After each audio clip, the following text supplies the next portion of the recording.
There are world chess champions who won through iron preparation, through encyclopedic opening theory, through the slow suffocation of their opponents over dozens of moves. And then there is the man who walked into the 1960 World Championship match in Moscow, sat down across from the reigning champion Mikhail Tal, and proceeded to play chess that the entire Soviet establishment could not fully explain, let alone stop. How does a 23-year-old from Riga, a man who had already survived a serious kidney operation, who chain-smoked and barely slept, who seemed to treat the most important chess matches of his life like a conjurer treating a stage show, become the youngest world champion in history up to that point?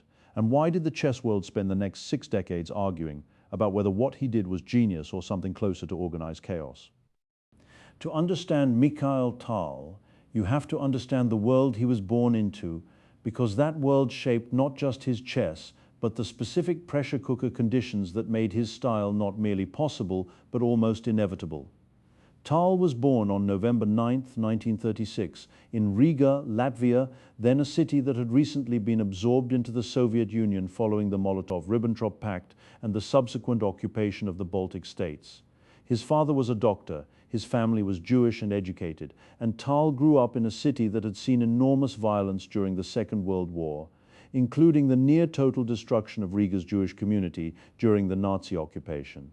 Tal survived, his family survived, and when the war ended and Soviet power was re-established, Tal was a child in a rebuilt Soviet Latvia, a place where chess was not merely a hobby, but a state-sponsored instrument of ideological prestige. The Soviet chess machine is one of the most remarkable institutional stories in the history of competitive games. After the Bolshevik Revolution, chess was deliberately promoted by the state as a tool of rational education, a way of training disciplined, analytical minds for the construction of socialism. By the 1930s, the Soviet Union had developed a network of chess clubs, training schools, and state-funded competitions that had no equivalent anywhere else in the world. Grandmasters were given salaries, apartments, and access to resources. The chess school at Moscow produced players who were drilled in opening theory, in endgame technique, in the classical principles that had been codified by the great players of the 19th and early 20th centuries. The dominant figure presiding over all of this, both as a chess player and as an institutional authority, was Mikhail Tal, a man who represented everything the Soviet chess establishment believed chess should be: rigorous, scientific, prepared to the last variation, utterly controlled. Botvinnik had first won the World Championship in 1948. In a match tournament held after Alexander Alekhine's death had left the title vacant, and he had held or reclaimed the title repeatedly through the 1950s.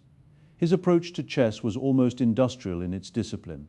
He prepared opening novelties months in advance. He trained in conditions designed to simulate the stress of match play, including playing with loud music in the background to practice concentration. He kept meticulous records of his opponent's tendencies.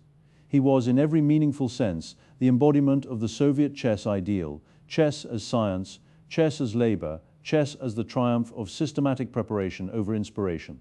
And then Tal appeared.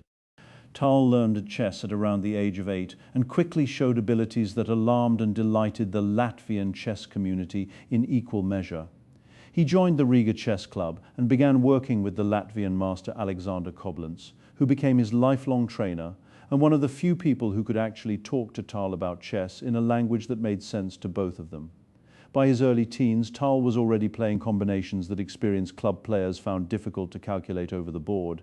He was not playing classical chess. He was playing something that looked like classical chess at first glance, but that concealed beneath its surface a willingness to sacrifice material, to create complications, to generate positions so tangled and unclear that even very strong players began to make mistakes simply from the cognitive overload of trying to calculate all the possibilities. Here's the thing about Tal's sacrifices that has been debated by chess analysts ever since, and this is the central intellectual puzzle of his career. Many of them were not entirely sound. That is not a criticism invented after the fact by computer engines. Some of Tal's contemporaries, including Botvinnik himself, recognized in real time that certain Tal sacrifices could be refuted with perfect play. But the question of whether a sacrifice is theoretically sound, and the question of whether it works in a practical game at the board, under time pressure, with a clock ticking and a crowd watching, are two entirely different questions. Tal understood this distinction more viscerally than almost any player of his generation. He was not playing against an engine. He He was playing against a human being, and human beings, even very strong ones, can be overwhelmed. By the mid-1950s, Tal was winning Latvian championships and attracting attention across the Soviet chess network. In 1957, he won the Soviet championship for the first time, which was itself a staggering achievement given the depth of competition in that event. The Soviet championship was not a regional title. It was a tournament that regularly featured multiple grandmasters of world-class strength, and winning it meant defeating players who were themselves competing for places in international events. Tal won it again in 1958. He was 21 years old and already being spoken of in the corridors of Soviet chess administration as a potential challenger for the world title, though many senior figures remained skeptical. Tal's chess was exciting, certainly. But was it serious? Was it the kind of chess that could defeat Botvinnik in a long match? The Candidates Tournament of 1959, held in Yugoslavia across a grueling schedule that stretched from September to October, was where Tal answered that question for the entire chess world. The Candidates was the qualifying event that would determine who would face Botvinnik for the World Championship, and it featured essentially every significant player outside the Soviet Union, plus the strongest Soviet challengers.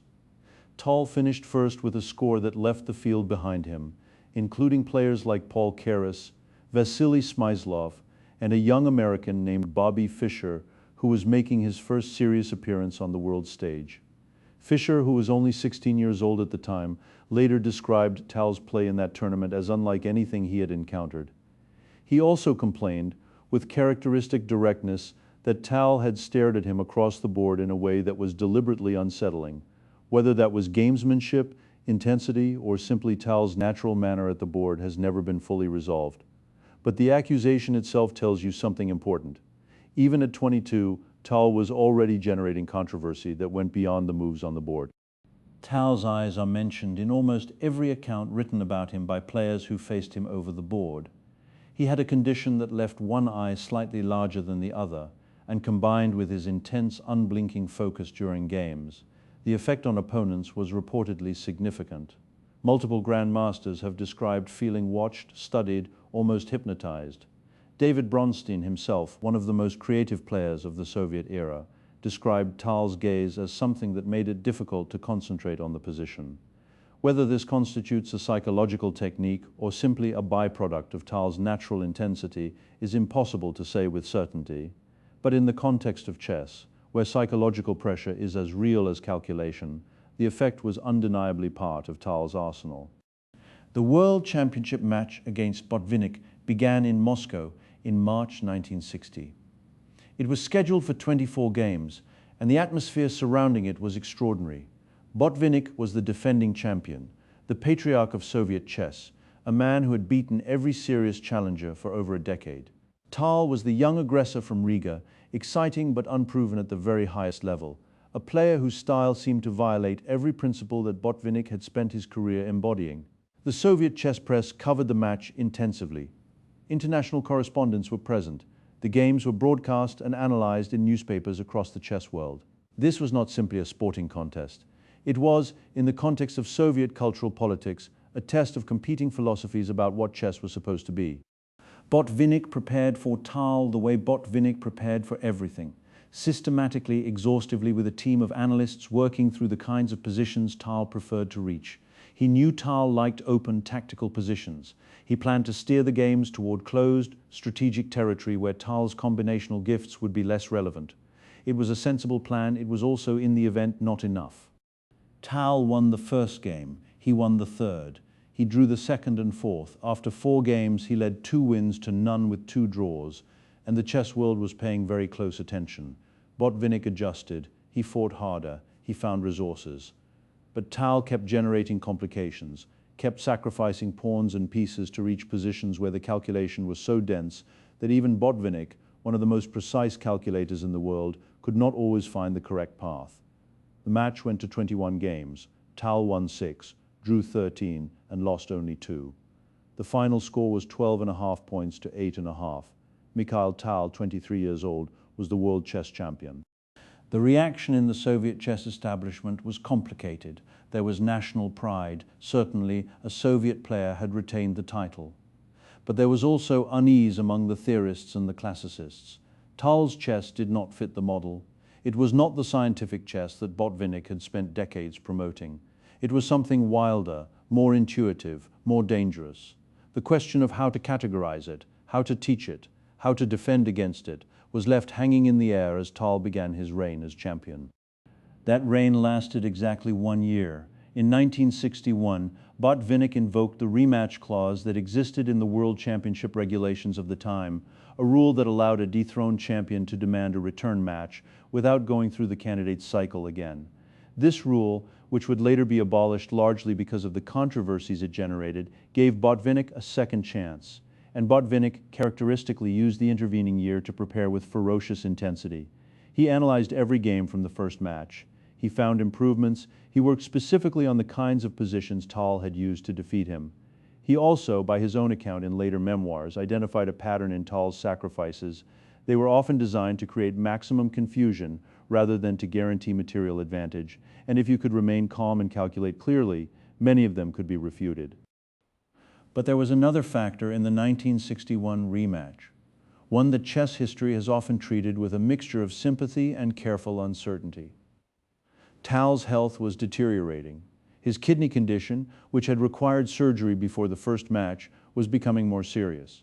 During the rematch, held again in Moscow in the spring of 1961, Tal was visibly unwell. He lost the first game. He struggled to maintain his concentration across the long sessions. The complications he generated seemed less controlled, the sacrifices less precisely calibrated. Botvinnik won the rematch decisively, 10 wins to 5, with 6 draws. The World Championship was back in the hands of its previous occupant, and Tal's extraordinary year at the top was over. What happened next is, in some ways, the most interesting part of the story. A lesser player, or a player more invested in the specific status of being world champion, might have been defined entirely by that loss. Tal was not. He continued to play chess at the highest level for the next 3 decades, and he continued to play it in essentially the same way he always had. He won the Soviet championship 6 times in total. He played in candidates' tournaments repeatedly. He won major international tournaments across Europe and beyond. He remained one of the most feared attacking players in the world well into the 1970s and even the 1980s, long after most of his contemporaries from the 1960 match had retired or faded from serious competition. The tournaments Tal played in during the 1960s and 1970s constitute a remarkable record of sustained excellence at the highest level. He competed at candidates level in 1962 and again in subsequent cycles, always dangerous, always capable of producing games that left grandmasters shaking their heads. At Bled in 1961, at Curaçao in 1962, at tournaments in Amsterdam, Reykjavik, Hastings, and dozens of other cities across the chess world, Tal was a constant presence. The Hastings Congress, one of the oldest and most prestigious open tournaments in chess history, dating back to 1895, saw Tal perform brilliantly on multiple occasions. International events in Yugoslavia, where chess had an enormous popular following, regularly featured Tal as a headline attraction. He was not merely a former champion coasting on reputation. He was genuinely, consistently, dangerously good. His health remained a constant companion in the story, and not a comfortable one.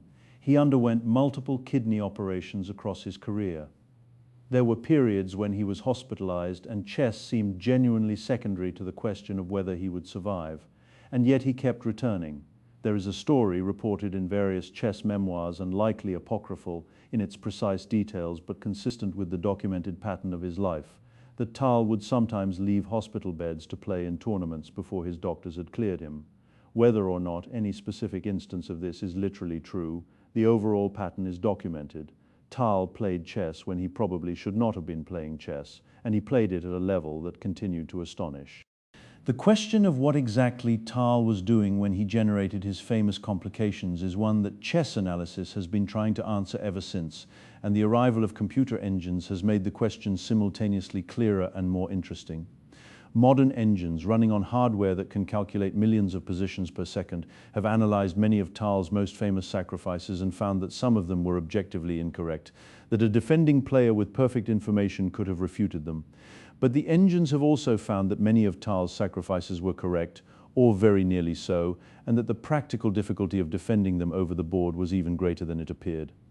What the engines cannot fully capture is the psychological dimension, the experience of sitting across from Tal, watching him sacrifice a piece with apparent confidence, and then having to calculate your way through a labyrinth of variations while the clock ticked and the crowd watched, and Tal's extraordinary eyes were fixed on you from across the board. Bobby Fischer, who had complicated feelings about almost every other strong player of his era, acknowledged Tal's genius, while also maintaining that Tal's style was fundamentally unsound. Fischer was committed to a chess aesthetic that valued objective correctness above all else, and Tal's willingness to sacrifice into positions that were not entirely calculable offended that aesthetic at a deep level. Their encounters over the board were consequently fascinating. Fischer won some of their individual games, Tal won others, and the contrast in styles produced chess that was genuinely dramatic in a way that perfectly matched games rarely are. The political context of Tal's career is worth examining carefully, because Soviet chess was never simply about chess. The Cold War gave every Soviet-American chess encounter a significance that extended far beyond the sporting result. When Fischer began his rise through the late 1960s and early 1970s, culminating in his 1972 World Championship match against Boris Spassky in Reykjavik, the chess world became briefly a front in the broader ideological competition between the United States and the Soviet Union. Tal's era slightly predated the peak of that particular drama, but he lived and competed within the same political framework. Soviet players were expected to represent the state, to behave in ways that reflected well on Soviet socialism, to avoid public statements that could be interpreted as dissent.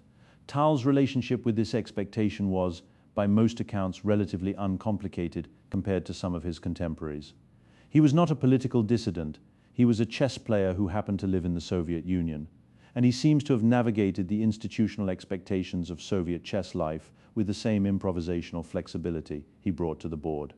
The chess club culture of the Soviet Union, which formed the institutional backbone of Tal's development, deserves a moment of attention because it explains something important about how a player like Tal could emerge. The Riga Chess Club, where Tal spent formative years, was not simply a place to play games.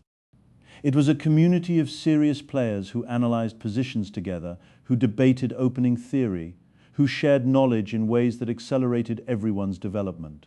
The Soviet Chess Club network, stretching from Moscow and Leningrad to Riga and Baku and Tbilisi, created a density of chess culture that had no equivalent in the West. Players were exposed to high-level competition from very young ages. They had access to trainers and to libraries of chess literature. They played correspondence chess through the postal system, analyzing positions over days and weeks in ways that deepened their understanding of complex positions. Tal emerged from this environment, having absorbed its best qualities, while also developing something that the environment had not specifically tried to cultivate: a tolerance for chaos, a comfort with positions where neither player could be certain of the outcome. One of the most remarkable aspects of Tal's later career was his role as a chess writer and commentator. He became one of the most celebrated annotators of chess games in the Soviet Union and internationally, contributing to chess publications including the magazine Shakhmaty VSSR and later writing books that remain in print today. His annotations were not dry technical analyses. They were vivid, humorous, and deeply insightful, combining practical commentary with the kind of psychological observation that only someone who had sat across from the world's best players could provide. He wrote about his own games with a self-deprecating wit that was genuinely unusual in a world where grandmasters tended toward either defensiveness or grandiosity. He acknowledged when his sacrifices were unsound. He described the practical reasoning that had led him to make them anyway. He was, in his writing as in his play, entirely himself. The 1970s brought new champions and new rivalries. Anatoly Karpov emerged as the dominant figure of Soviet chess after Fischer's withdrawal from competitive play following his 1972 triumph, and Karpov's style was in many ways the opposite of Tal's: precise, positional grinding, built on the slow accumulation of tiny advantages. When Karpov and Tal met in tournaments during this period, the contrast was almost theatrical. Karpov would try to reach positions where his technique could operate without interference. Tal would try to set those positions on fire. The games between them are among the most instructive in chess history, precisely because they represent such a clear collision of philosophies. Garry Kasparov, who would eventually dethrone Karpov and become arguably the greatest player in the history of the game, has spoken extensively about Tal's influence on his own development. Kasparov grew up in Baku, in Soviet Azerbaijan, and he came of chess age in an era when Tal was still actively competing. He has described Tal's games as a formative influence, a demonstration that chess could be played with a kind of creative aggression that was not merely effective but genuinely beautiful. Kasparov's own style, which combined Tal's attacking ambition with a depth of preparation that owed more to Botvinnik's school, can be understood in part as a synthesis of the two great competing traditions of Soviet chess. That Tal was one pole of that synthesis is a significant part of his legacy. In 1988, something remarkable happened. Tal won the World Blitz Chess Championship in Brussels, defeating a field that included Kasparov, Karpov, and essentially every other major player in the world at the time. He was 51 years old. His kidney condition had required multiple surgeries over the preceding decades. He had been hospitalized repeatedly. He had every reason to be a faded figure, a historical curiosity, a man whose best chess was 30 years behind him. Instead, he sat down at the board and played blitz chess, 5 minutes per player for the entire game, with the same improvising, complicating, sacrificing energy that had characterized his play in 1960. He won the tournament. The chess world was delighted and slightly stunned, and the victory confirmed something that had always been obvious to those who watched him carefully. Tal's chess was not a young man's trick. It was an expression of a genuinely distinctive way of thinking about the game. Tal died on June 28, 1992, in Moscow of kidney failure. He was 55 years old. The chess world mourned him with an intensity that was unusual even for a former world champion, because Tal had been not just a champion but a personality, a presence, a player whose games people returned to not only to learn from, but to enjoy. The obituaries and tributes that appeared in chess publications around the world in the weeks following his death were remarkable for their consistency. Player after player, analyst after analyst, described Tal not as someone who had merely played good chess, but as someone who had made chess feel like something more than a competition, something closer to an art form practiced under conditions of extreme uncertainty. The legacy Tal left is genuinely complex and genuinely important. He demonstrated at the highest level of the game that chess was not simply a matter of finding the objectively best move in every position. It was a contest between human minds, and human minds could be influenced by factors that had nothing to do with objective evaluation, by time pressure, by psychological uncertainty, by the sheer cognitive weight of having to calculate through complications that might or might not be refutable. He exploited these factors not through deception or rule breaking, but through a style of play that was entirely within the rules and entirely his own. He was not cheating, he was playing chess in a way that exposed the gap between theoretical correctness and practical human performance. And he was doing it with a creativity and a joy that made watching him play feel like a privilege. The chess engines that now dominate the game can evaluate Tal's sacrifices in seconds and tell you which ones were sound and which were not. What they cannot do is tell you what it was like to sit across from Tal at the board in 1960 or 1970 or 1988, with the clock ticking and the position exploding in front of you, and the knowledge that the man across the table had spent his entire career learning to create exactly this kind of chaos.